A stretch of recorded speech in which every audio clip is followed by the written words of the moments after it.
Hey guys, welcome to another tutorial video. I'm going to show you today the different types of shot that I use inside my tumbler when I'm preparing my jewelry pieces for the gold plater. So one thing, once you get done with all of your hand finishing with your castings and you're getting ready to send it to the plater, you need to get a nice all over finish.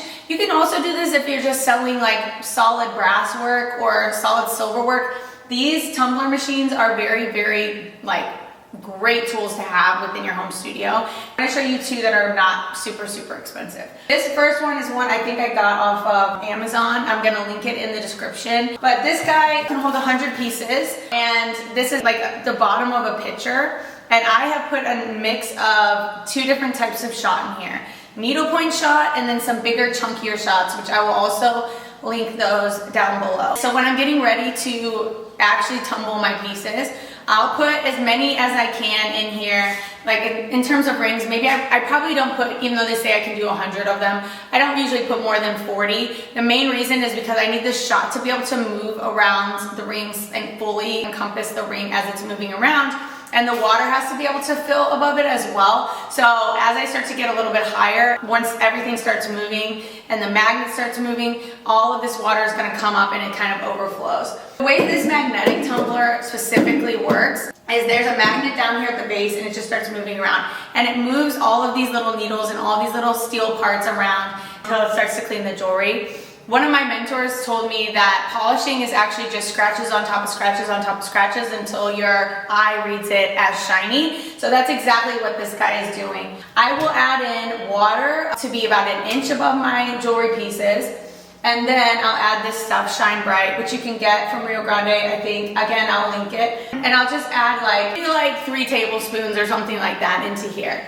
I set it on top, and then I will generally tumble my pieces for about 30 minutes. It's really nice, but it's not great for bigger pieces. For example, a cuff. You would only be able to really polish the bottom side of a large cuff, then you have to flip it over. It's really hard to be able to control how a piece of jewelry rests in here as well. Sometimes the weight of your piece will always make it want to sit on one side or the other. So when that happens, it's really tough to get a full polish across the whole piece.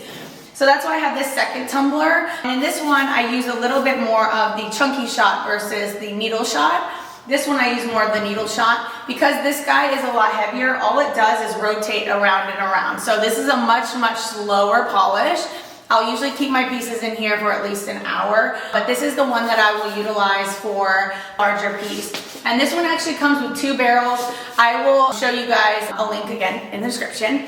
But yeah, again, it's just basically seals your pieces in here. You'll fill it up with water about 2/3 of the way, not all the way up. Splash the Shine Bright in there and then let it go for an hour and pull your pieces out.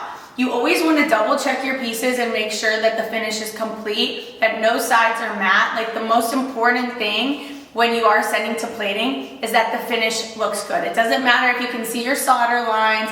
It doesn't matter if there's a color change or anything like that. It's really the finish being the same, and so that's what these tumblers are going to do. They're going to give you a nice overall polish across the entire piece so that your plating goes on and it looks perfectly even across the entire piece. Let me know if you guys have any questions about tumblers.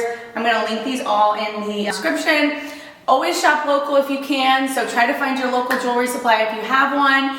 And let me know if you guys have any other questions or there's any other tools that you want recommendations on or you need to know how to utilize them in your home studio. And subscribe, guys. Thank you.